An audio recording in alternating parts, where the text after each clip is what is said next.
that you are expected to produce a short film of about 5 to 7 minutes containing an entertaining educational content based on one of the literary theories studied in this course. Okay, marks will be awarded for the following criteria: clarity of meaning, organization of content, coherence of meaning, creativity of presentation.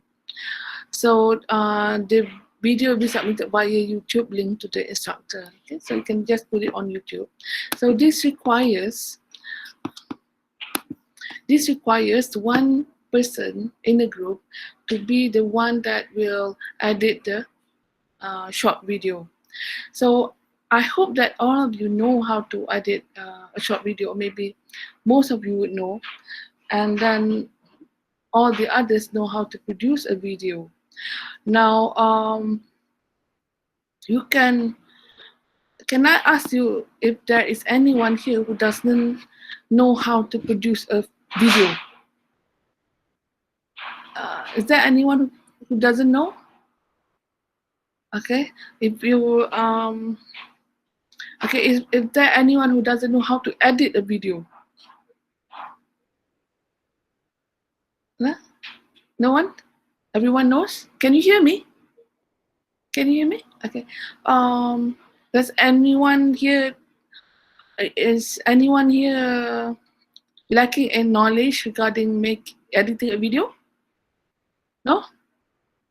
Okay, so if you want if you are shy and you don't want to admit your shortcoming, maybe you can go to Filmora. Okay, Filmora is for Windows and it's on the web.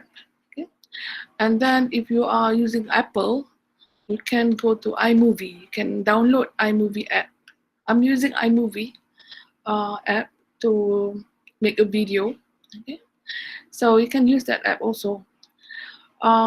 It's free of charge. So I think for Filmora you have to pay, but iMovie is free of charge. So you can use this what do you call that mechanism to produce the video. Okay. Now, how do you produce a video? This is a question also that some people ask. Well, one thing, you can, if you want to, you can, if you're focusing on feminism, for example, okay, and then you want to produce a video on that collectively, what you can do is come up with like a mock, what do you call it, discussion, online discussion or television program, for example, the talk show. And then you pretend it's a talk show and then have different people or your individual group members as the panelists for the talk show. And one could be one could be representing women in education, women in, another could be talking about women in entertainment, entertainment industry, or another could be talking about women in another type of industry, fashion industry perhaps. So you can see, you can collect all these different video types that you have made, different video shorts that you have made, and then can give to the editor, and the editor can edit. Okay, so I think it is possible to do it, something like that. That's one way of doing it. Another would be, if you know how to do it, you can edit from films that you see on the internet. You can take excerpts on the film and try to explain from a certain theoretical approach. And then you can collect all this explanation. Maybe you can get one explanation, one theoretical approach, agree on that, and I think you have done already that. You have grouped yourself into groups, okay? Take that theoretical approach and see how it's applied to different movies. So one person will be covering one movie, another person another movie. So at the end of the day, you have a collection of people giving comments about movies, and that can be collected by one person who can edit it. Okay? I think that's doable, right? Okay. And then if you want to also, you can make it something like for modernism, for example. You can look at video or maybe picture clips on paintings. Okay, paintings, because we covered that also. You can use a theory like modernism to study about paintings. One person can find from the internet a picture, a painting, okay, and then give a commentary on it. Like maybe a curator perhaps would do, okay, to give a commentary on it, and then post a video to the one who will edit, and the collection of this can be like a video. Okay, it's just a short thing. It's 5 to 7 minutes, so it won't take long anyway. So what can I say? What else? Now there are people leaving this class, so I hope they will back. But if you can, you just mute. You don't have to leave. You just mute it, okay? And then because you're not expected to leave, right? I'll be checking up also on you, yeah, to see if you are here. So what else can we do? For archetypal, you can act out. Finally, the last one, you can act out the different. For example, if you want to study about archetypal criticism, you want to make a parody of Star Wars, for example, okay? So because you want to say that in Star Wars, there are many archetypes, like the good hero, the bad villain, the old man, the wise old man. That's one archetype, yeah. And then the trickster or the joker, okay. So you can have a conversation between you can assume one character, and then you can have a conversation between you, and you can edit that. But the way to do this is probably someone will come up with the dialogue first, so that everyone knows what they are supposed to say at certain times. Okay, so you have to prepare a dialogue, and then you can give to your friends, and on a certain day, if you want to, it could be like something like this. It could be a Google Meet. Okay, you can have a Google Meet, and then your friends will be members of the Google Meet, and then you can all read out the dialogue at appropriate times. Okay, so you can record that, and then you can give to me as your video. Wouldn't that be nice? I think that'd be okay, right? Yeah. So somebody will have to host the Google Meet, of course. That could be one strategy of coming up with the video. That is easy, right? Okay, but make it fun. Wear a costume or something like that. So make a makeshift costume, eh? So you can make it something interesting. Okay. So be clear about your meaning, what theory you are trying to convey. Okay. Organize your contents, coherence, make it smooth. Yeah, the organization must be smooth. It has to be creative. So if you want to, you can wear costumes and so on. So presentation of selected topic in the form of a blog. In your assigned group, create a blog where you will analyze 5 types of works using one or more theories that you have studied in this course. So it can be more than one theory, which is unlike the short video, which is one theory. Works analyzed in the blog will include one each of the genres listed below. So all the genres must be there. If you have 4 people, I think that you have more than 4 people in one group. But if you have 4 people in your group, you can just eliminate one item. Okay. So discuss clearly in each entry the way each of the specific genre mentioned above could be read from one variety of approach. Okay. Of approaches. So you can have, if you're doing on Charlotte Bronte, if you want to comment on Jane Eyre, you can look at it from the feminist approach, or maybe Muhammad Ajay Saleh's poems from an eco-criticism approach. So it should answer the specific question. What aspects of the specific theory could be used to analyze the genre? Does the genre covertly or overtly illustrate a certain literary theory? Does it really show that it's using feminist literary theory or not, or maybe you are reading it from your feminist point of view, you know, that the story is just a simple story like Snow White, but you're understanding it from the feminist point of view, okay? Or could it be a genre that is said to be supportive or challenging the main ideas brought about by the theories? Okay, so could be, you know, could it be challenging the theories itself? Could it be saying that there's something wrong with feminism? Or, you know, we can the show or maybe the novel or the poem can be saying something is wrong about feminism. It needs not support feminism, but it could be a, you know, it could be saying that feminism is wrong or something like that. But you're studying it as a feminist, so you're saying that this work is not supportive of feminism. It could be like that, you know. You can find works that are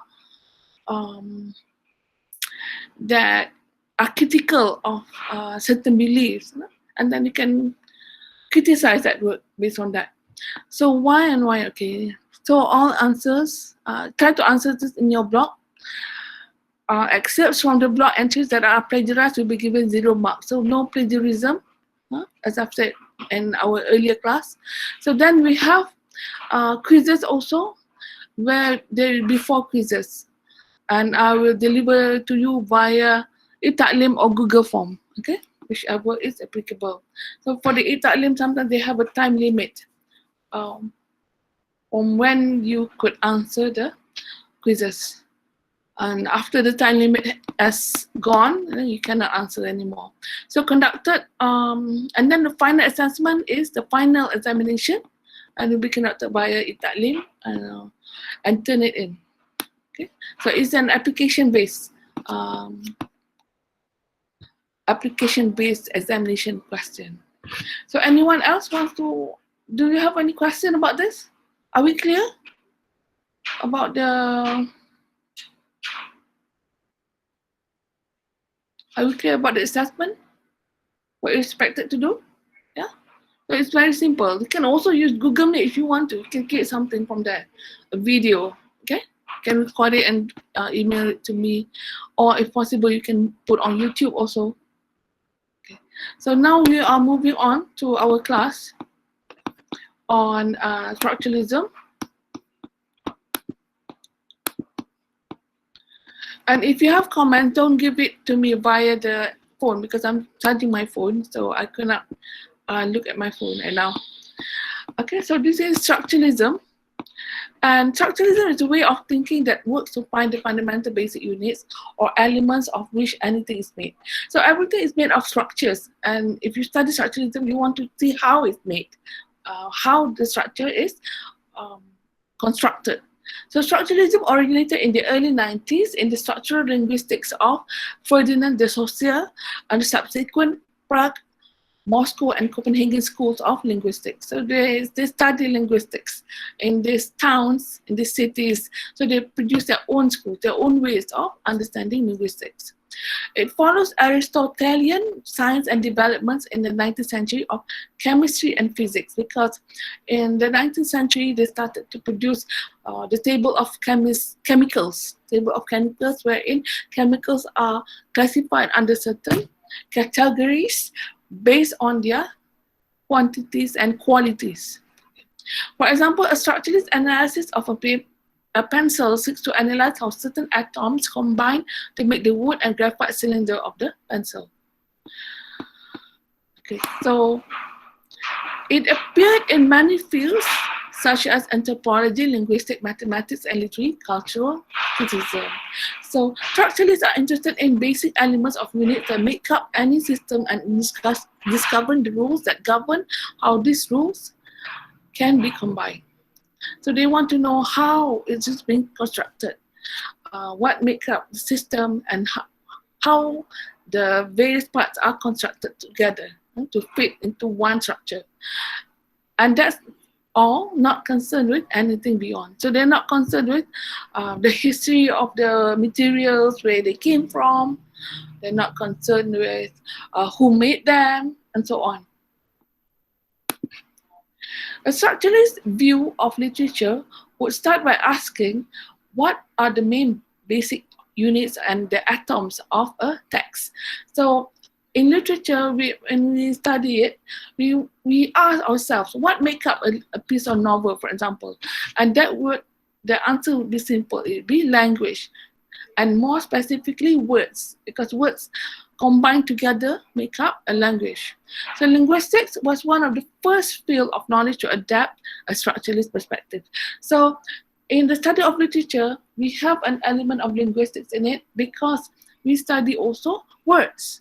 So we cannot help it from we cannot help but look at linguistics for ideas on structuralism. Hence, the most basic atom of a language is a word or the phoneme, which makes sounds that make up words, and the rules that are the forms of grammar, which tell you to put words together to make up a sentence. So, the atom of a language are words. Okay, so the study of literature is the study of words, and it will look also at sentences and see how the words are constructed, meaning that it will also analyze grammar. In different languages, the grammar is different, but the structure of the language is always the same. Words are put together to make a meaning. So even though we have different languages around the world, we still look at words and grammar.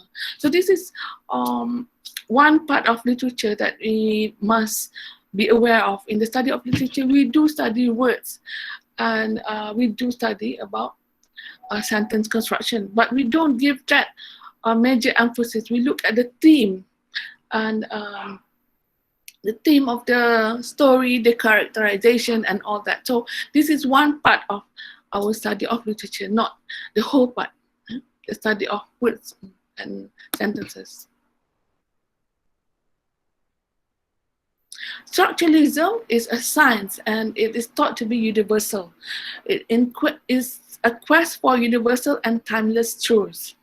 A bit problematic because it raises important differences between cultures at all times in all areas of human life. So structuralists believe that their study is a study of humanity at large. They don't want to restrict that to a certain time period or a certain type of people. They say that it can be, structuralism can be studied throughout time, because throughout time we use language. Even though we speak different languages, we have verbs, adverbs, we have nouns in all types of languages. However, this view can be a bit problematic because some languages like Arabic, they believe that the word Allah actually does not come from human beings, because language is thought to be socially constructed by society. But the Arabs say that the word Allah, for example, comes from Allah himself, the creator. Okay, so it is not a human language. It's what Allah calls himself. Yeah. So structuralists hold that all human beings are the same and all languages have the same structure regardless of what words they contain. Structuralism sees itself as a science of humankind. Structuralists believe that mechanisms that organize units and rules into meaningful systems come from the human mind itself, which acts like a structural mechanism that looks at units and files them according to rules. So we have words in this world, okay, that are introduced to us by our parents, by our friends, okay, by those who are surrounding us. But the way we organize those words to make up a sentence, for example, comes from our mind, ourselves.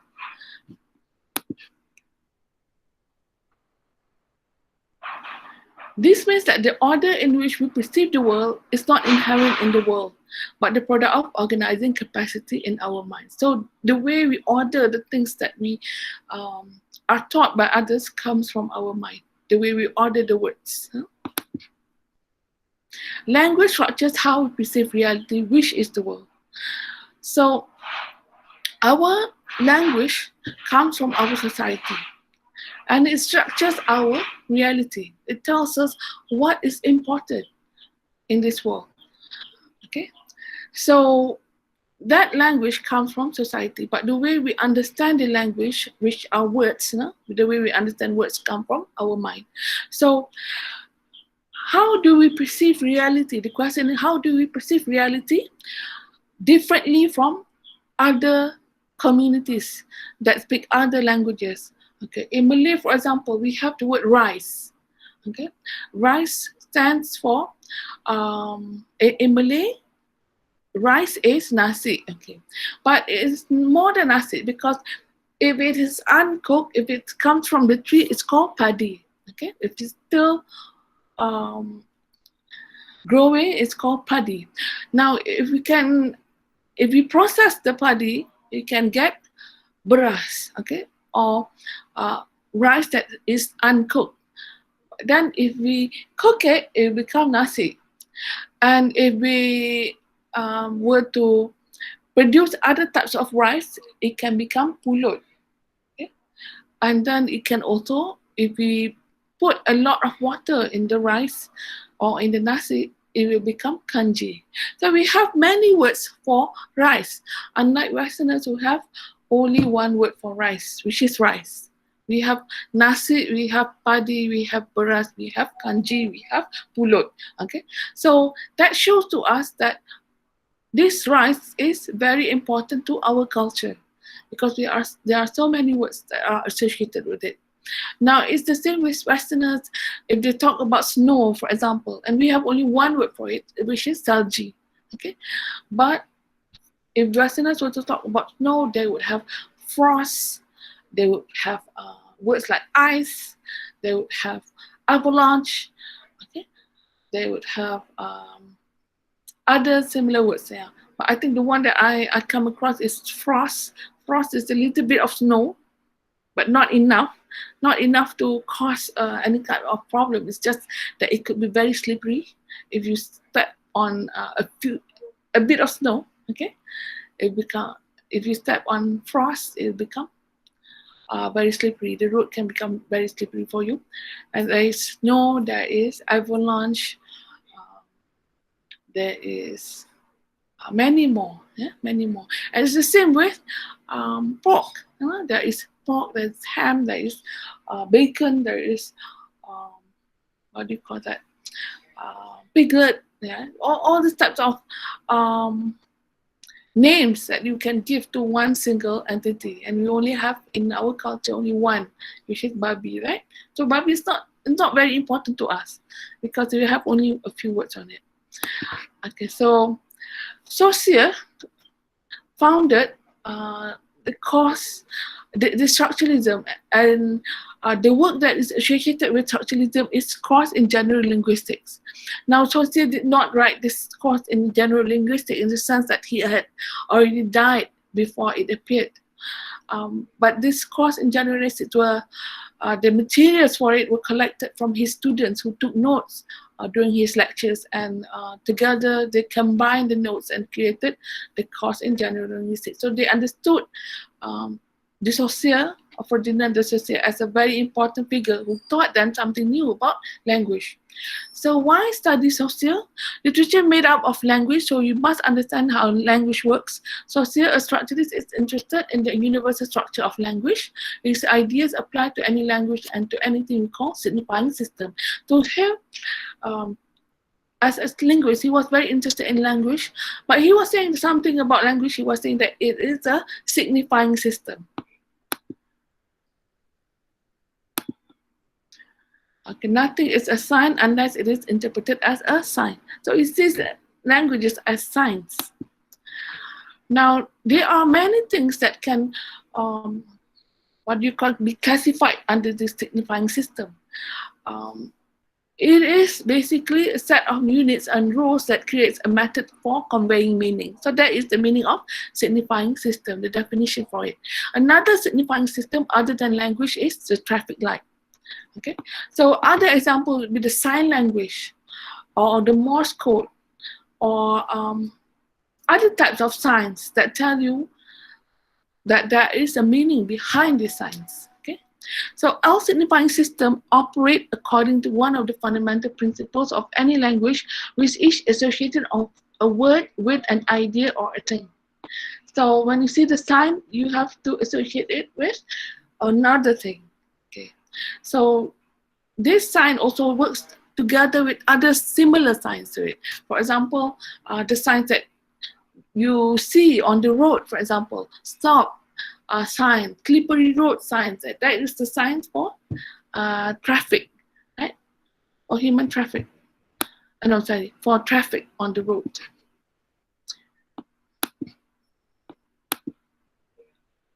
So in humanism, words represent things. Saussure complicates this view. It says that true that words are linked to the things they represent, and therefore the basic linguistic unit has two parts: the words and the thing being represented.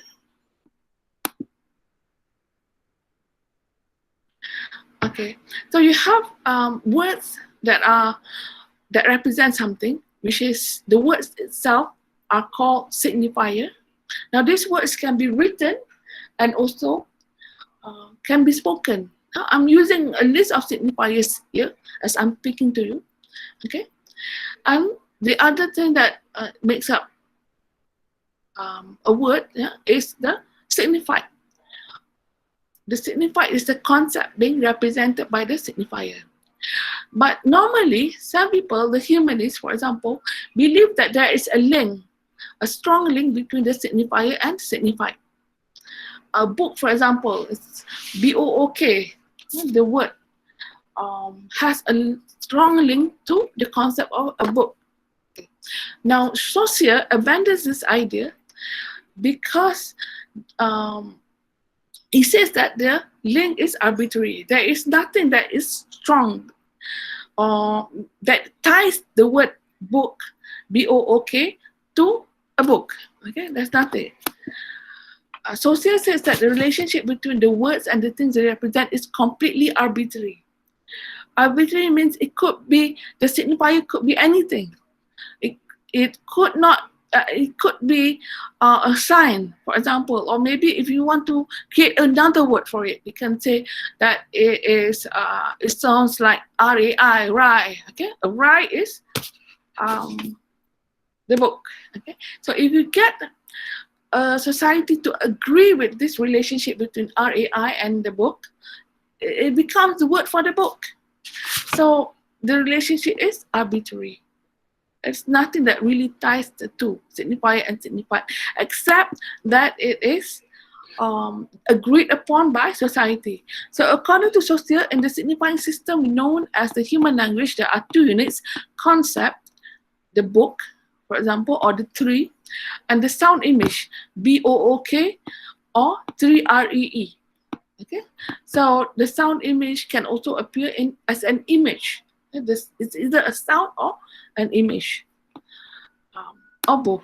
Yeah? So the relationship between signifier and signified has three main characteristics. First, the bond between the signifier and signified is arbitrary. There's nothing in either the thing or the word that makes the two go together, no natural connection between the two. For example, a dog, the concept of a dog in English, or in English society, rather than in English or in English society, you have a dog here. Imagine there's a dog. There should be a picture of a dog here.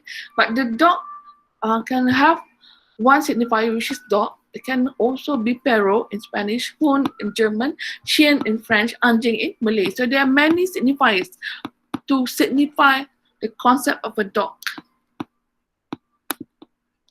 The principle of arbitrariness makes it possible to separate the signified from the signifier or to change the relation between them. For example, babi is a signifier in Malay for pig, but nowadays we change the signifier to kinze. The meaning also changes with the change of signifier, since kinze means just pig, not babi for horrible dirty pig. This is why we have some societies which try to change the meaning or their signifier, okay, without changing the signifier, because sometimes some signifiers have negative connotations, so they change the signifiers into something that has positive connotation. Another example is maybe the toilet. something that is useful for us, but is a bit degrading to certain people, because this doesn't represent something that is beautiful or pleasant and so on. So this toilet can have many signifiers in different languages. It can be called washroom. Even in one language, it could have several, like jamban, for example. In Malay, we have jamban, we have tandas. Tandas is better than jamban, right? So it could be also the loo, the women's room, washroom, and so on. So there are many types of words associated with one concept, one signifier. There may be some kind of signs which are less arbitrary than others also. For example, pantomime, sign languages, and gestures seem to have logical relations to what they represent. It seems like they have a logical relation to what they represent. For example, if you hold your nose in a society, you indicate that you dislike something because maybe it's producing a bad smell. Okay, so maybe you have other examples of that. Signs that show a stronger relation between the signifier and signified. There is also onomatopoeia. Onomatopoeia are words that are supposed to approximate the signifier that they are supposed to represent. For example, the word cucaradudu, cucadudu, okay? Or in Spanish, cocorico. They're supposed to approximate the sound that chickens make. So in Malay, we have bekokok. So one can agree that the sound bekokok does resemble the chicken's voice where at certain times in the day. But in other cultures, they hear the sound differently. Okay, so it is not true that, like Sosa said, it's not true that onomatopoeia are sounds that exactly approximate the sound that is supposed to represent. So interjections are also differ from cultures such as English, we use ouch, French, alle, and Malay, aduh. Right? So why do we have different interjections like this? It shows that our cultures are different from each other, and it is arbitrary. There's the link between the signifier and signified. So the second element that language is supposed to have is the signifier, which is sound, image, or spoken word, exists in time, and that time can be measured as linear. You can't say two words at the same time and have both be intelligible. You have to say one word, then the next in a linear fashion. The same for writing words arranged in a linear way.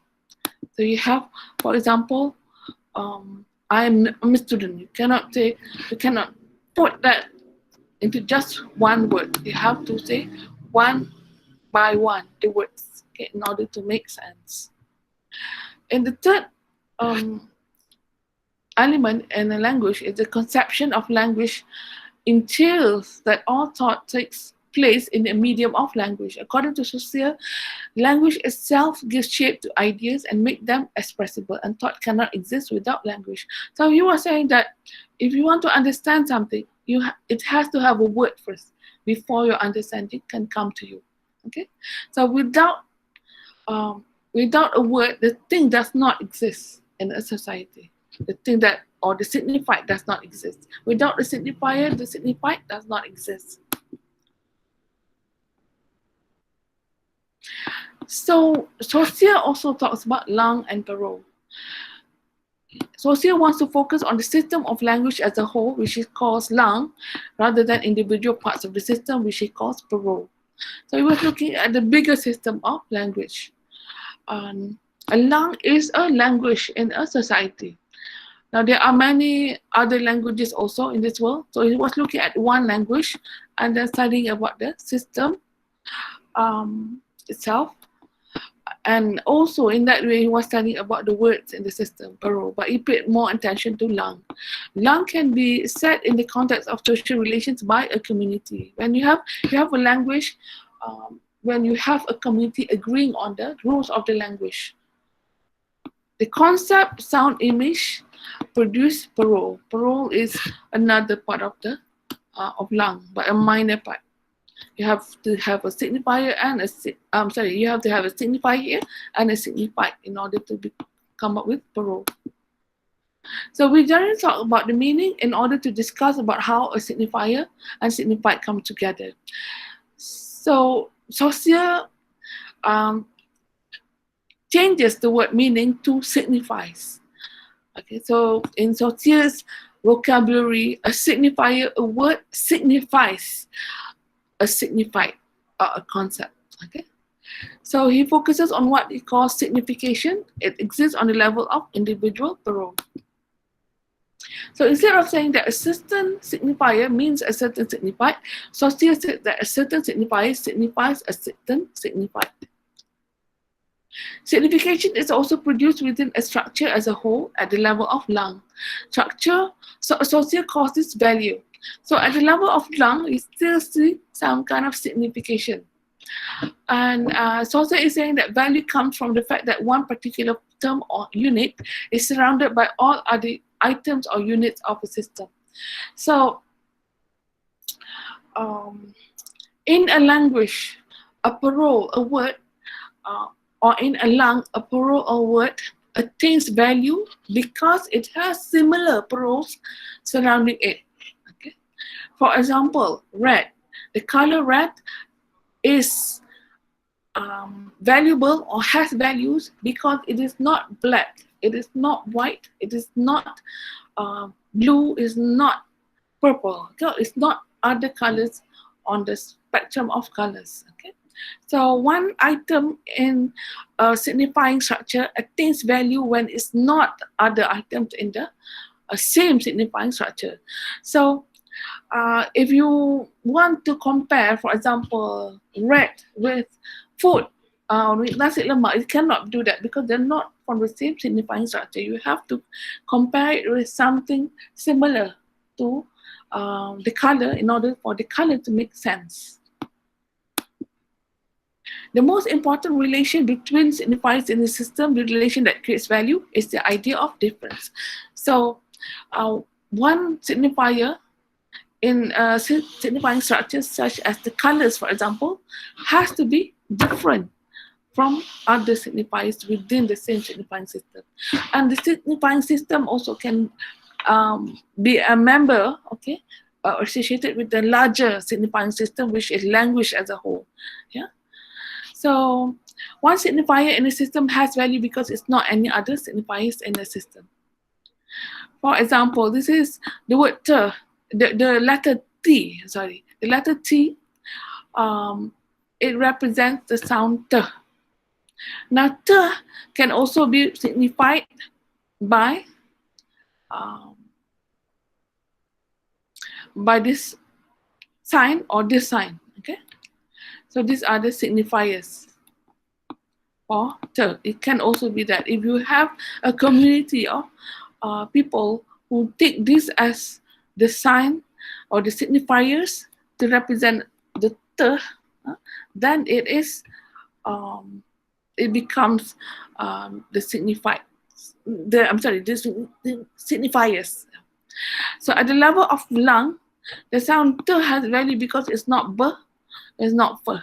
Okay, so it's different from other signifieds B or F, and the signifier also is different from other signifiers. So it would not matter which sound went with each symbol as long as you could tell the difference between the sounds and the symbols. In course in linguistics, Saussure explains two more ways in which the unit parole forms relations with the whole. The first relationship is syntematic. This is how Saussure says we organize paroles. One way is through the syntematic relationship when you have certain words coming before other words. For example, the cat sat on the mat. This is following subject, verb, object.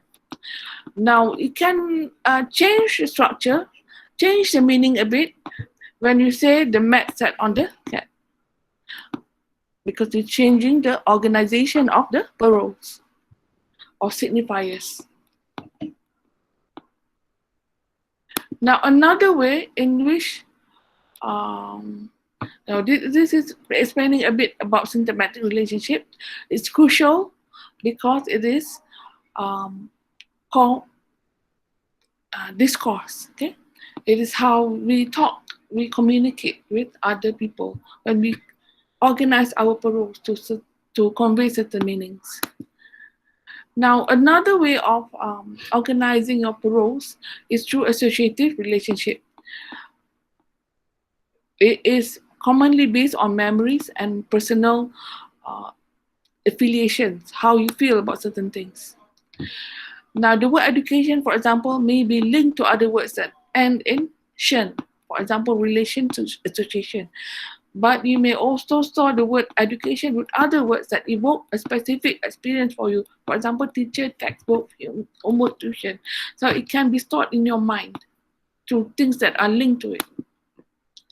Or you may store words in what looks like a completely random set of linkages, but which makes sense to you. For example, education, P. movies, nasi lemak, which are all the things that you like. So you can store a word like that in your mind. Associative relationships are only in your head, not in the structure of language itself, which is syntagmatic. Syntagmatic relations are the product of the structure in which they exist, or grammar. Associative relations are important because they break patterns established in strictly grammatical or syntagmatic relations and allow for new ways of thinking and linking units, or what is called metaphor. So hence, associative relationship between lang and parole is important in literature. So associative relationship is very important because we have hidden meanings, we have metaphors, we have figurative language. So all of this show how our minds work also. And people who have no dislike for literature, sometimes they cannot understand why we use figurative language, why we use metaphors, personification and all that. Yeah, but this is simply this use of figurative language is just simply another way of conveying meaning that is creative to human mind. So structuralism and literature can also be related to each other when we try to identify structures in literary works. One way of identifying structure is through the particular genre. Okay, so in films, for example, literature here can be extended to the study of films, can be extended to the study of advertisement, or any other thing that involves narratives, that involves storylines. Okay, so a particular genre, for example, a horror movie, okay, can be identified as a horror movie. Another genre could be thriller or action thriller that involves some kind of action, or romantic comedy. So you have classification under genres. So another way is to look at the works and then try to understand them as intersexual connections. Okay, when you use intersexuality in studying structuralism, you look for similarities between two different works or more than two different works. It could be many works, and you try to find the similarities. Did one try to make fun of the other? You have this kind of structure in the ghost films, okay, ghost movies, for example. They try to parody earlier ghost movies, okay, and make it into something that is fun and jokeable. Huh? So in ghost movies, we have an example of intersexuality. It could also be in the form of books, yeah, where you look at the words, or one character will be mentioning a character in a different story. Okay, but you know that this other character exists also. So in order to really understand the work as an intersexual text, you have to understand that the other character that one character is mentioning really exists in another story. You have to know that they are all exist together. So another model of another one is through a model of a universal narrative structures or a system of recurrent patterns or motifs. For example, in fairy tales, we have the picture of or the image of a bad mother, a stepmother, a good actual mother who has died, um, a good heroine, two stepsisters who are evil. So these are recurring patterns, and you can find them in Cinderella, Snow White, and Bawang Putih, Bawang Merah, and many other stories around the world. So you see, you can organize the stories into one classification based on the similarities of archetypes, for example, that you can find in one narrative structure. So structuralism is every text as following some kind of structure. As a reader who adopts a structuralist approach should have knowledge of more than one text.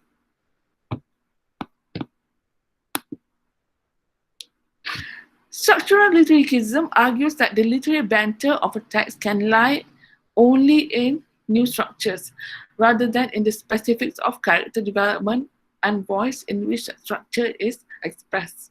It follows the lead of Vladimir Prop, Gildas Julian Grimas, Claude Levi-Strauss in seeking out basic deep elements in stories and myths. So structuralists in literary criticism argue that in order to produce some kind of story that will become interesting for readers and also for viewers, if it's a movie, you ought to have some kind of literary banter of a text. What they mean by this is you have to change certain things in the structure. In the normal structure, you have to change certain things, but you make it recognizable because people can still relate it to the original one. Okay, an example of this is the story of Romeo and Juliet. Okay, so here we have in Romeo and Juliet, we have a girl and a boy who fall in love with each other, despite the fact that they belong to two groups that hate each other. Boy group hate girl group, or opposing forces.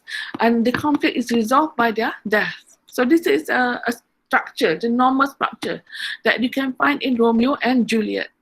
And it's a normal structure that also you can find in West Side Story, which is a play that was written long after Romeo and Juliet. It was written in the 1960s.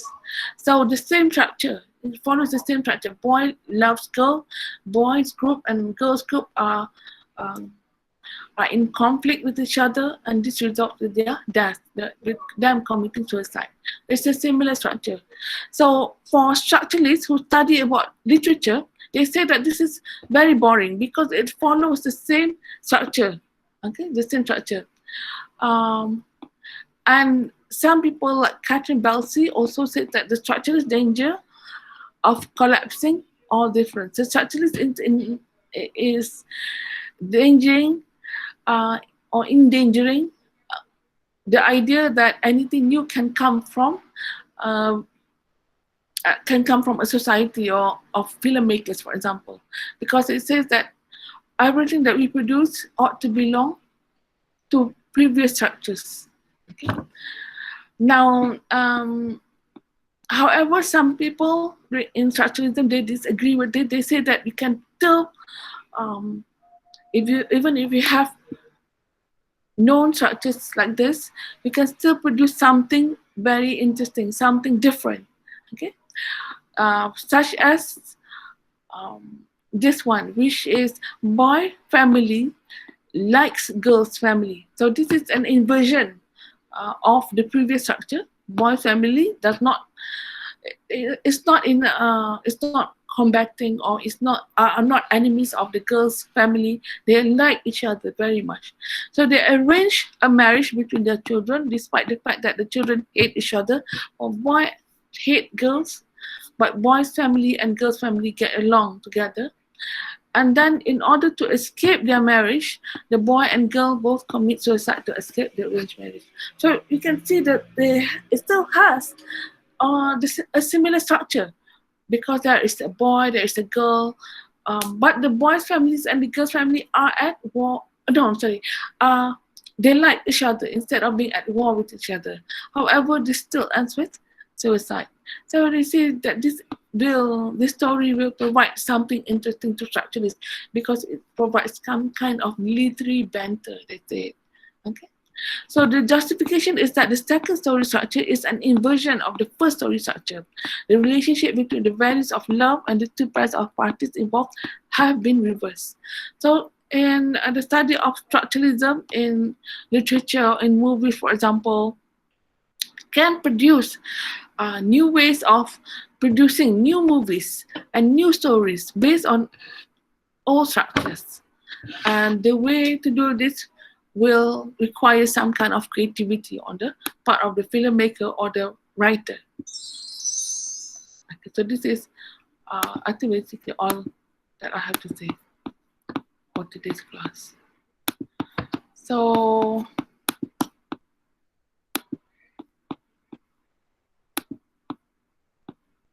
anyone has any question, please? Do you understand what went on just now?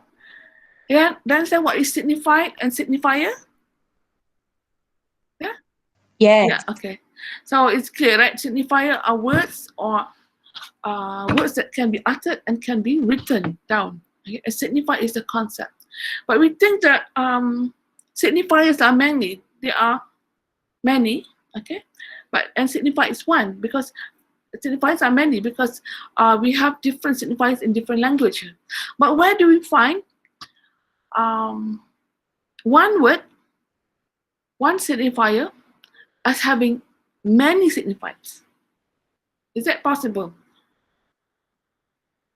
Is it possible to find one signifier with many signifiers?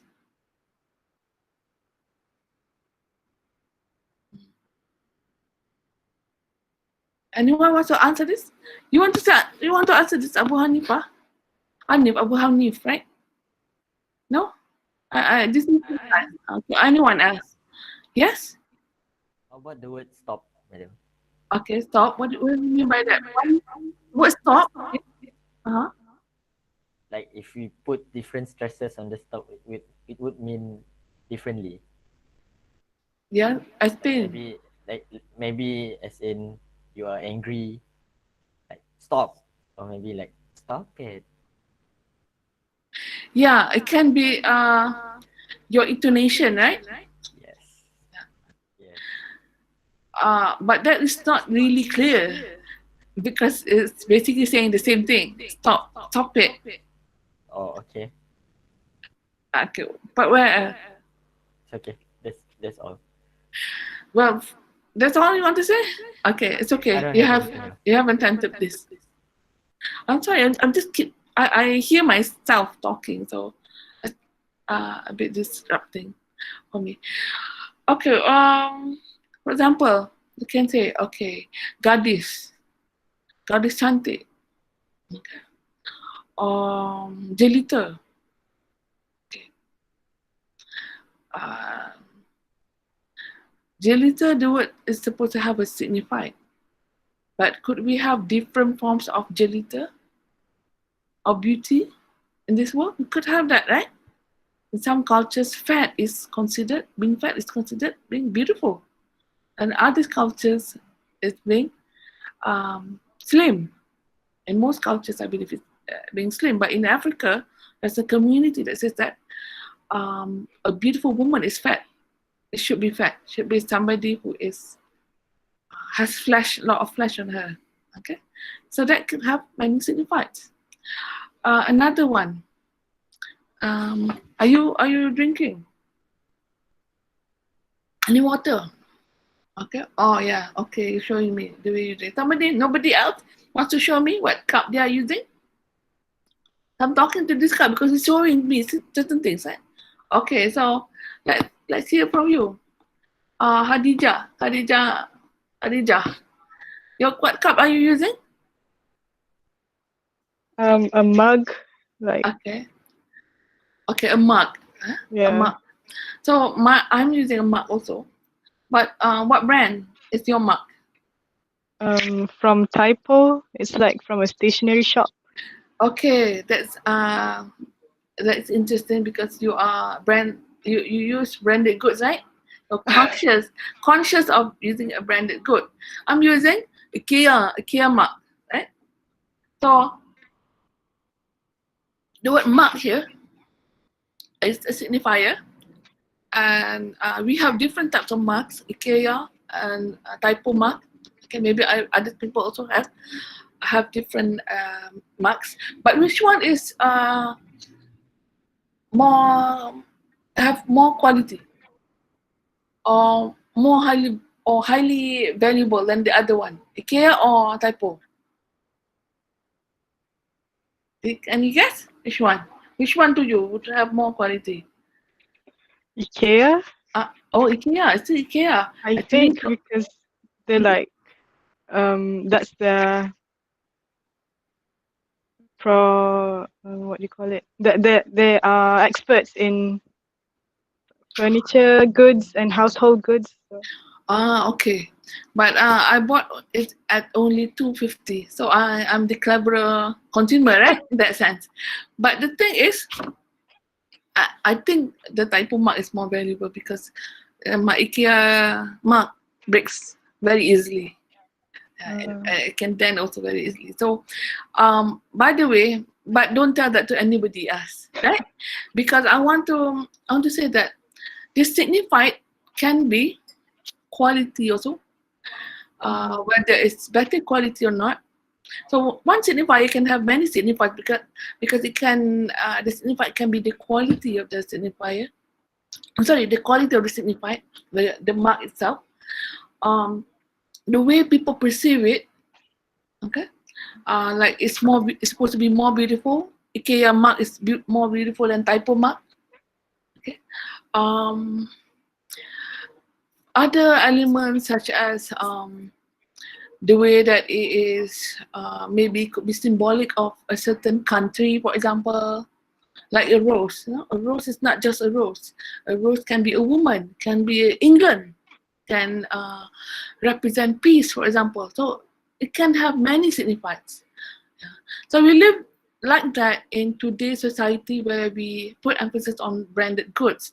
When we buy, for example, from Clark or from what do you call it, Hush Puppies rather than from Bata. Why do we do that? Because there are many signifiers attached to a signifier. Okay, for example, the term, the idea of IKEA, that's a signifier. What does it signify? So everything that comes from this shop is better quality. Yeah. So that's when that's an instance where we can have one signifier and many signifiers. Okay, so you understand arbitrariness? Do you understand arbitrariness, Nusrah Norman? Do you understand what arbitrariness is? Yes, betul. Huh? Do you understand arbitrariness? Okay, let me put it as an example. Okay. So everything is arbitrary. Every relationship between signifier and signifiers are arbitrary. Okay. Now, how can we put this in another example? Some people say that onomatopoeia, for example, is not arbitrary because it is. You understand what onomatopoeia is, right? I slash her head. Okay. Oh, that's a terrible thing to do. But it's supposed, when you slash somebody's head, you're supposed to make that sound. Okay. So it approximates the sound. But then again, different societies have different sounds. Okay. For something. And then if you have gestures, for example, how do Indians say no? How do they say no? How do they say no, actually? Do they shake their heads? In our culture, Malay culture, I think, or maybe some of you are not Malay, so, but if you're in Malay culture, you shake your head like this, right? No. But in Indian culture, when you do this, that's shaking your head also, right? But what does it mean? Yes or no? You know, we used to have a lecturer, an Indian lecturer. His name is Dr. Subra, and once somebody asked him about something, and he did this, and then the other person said, "Why are you saying no to this?" Okay, and then he said, "Oh no, I'm saying yes." So this is how you say yes in Indian culture. You shake your head like this. Have you seen in Bollywood movies? Some of the characters, right? That is meaning yes. Do you know what this means? Rock and roll, Again? like music, rock and roll thing. Yes, it's a rock and roll thing. It's cool, man. This means cool. Okay, it's cool. But in certain cultures, this means Illuminati. again, what? Illuminati. Yeah. It can be negative. It can be actually it's a horrible thing to say. Yeah? But it's like, you know, it's something negative, very negative. So you can have signs that are supposedly they stand for what they look like, but they could mean different things in different cultures, like shaking one head. It can mean yes in Indian culture. So how do the Indians say no in their culture? It could be this. I'm told that it's actually this. Okay, nodding, yeah. So this is yes, but this is no in Indian culture. So we have to learn sometimes about how people say things. And it could also be mistaken. For example, in Malaysia, they like to call people who are Sikhs, who are Punjabis. They like to call people who are Punjabi Sikh, right? Bengali. Okay. You see somebody who wears a turban, Bengali, you say that person is. But Bengali is, that person is not Bengali, that person is Punjabi. Okay. Bengali are the Bangla people who come to our country. They are the Bengalis. So Dr. Mahmud is a Bengali. It's not a yeah. So it's from Bengal. Okay. So you have this idea, and some words like killing also has acquired negative connotation. So they don't want to say Indian people. They don't want to say that They don't want you to say that they are killing. They are Indian. Okay, killing is negative, but killing is actually a very neutral word. It means a place in India, which is killing. But it has become very negative. So be careful with a word, because suddenly a word that is neutral can become very negative when it's used in negative context. So anything else you want to say? Anything else? Any questions that you have? The structuralism is also useful for literature because it can have structures. For example, the movie. Because nowadays we have movies that are following certain structures. For example, female heroines. We have many movies that have female heroines. They have all men. So I'm talking about archetypes also, not necessarily structuralism. Structuralism can be associated with archetypes. Archetypes is about structures also. Okay, it's a structuralist theory. But it's called archetype because it deals with archetypes.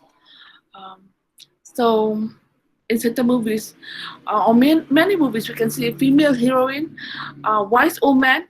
In Star Wars, we have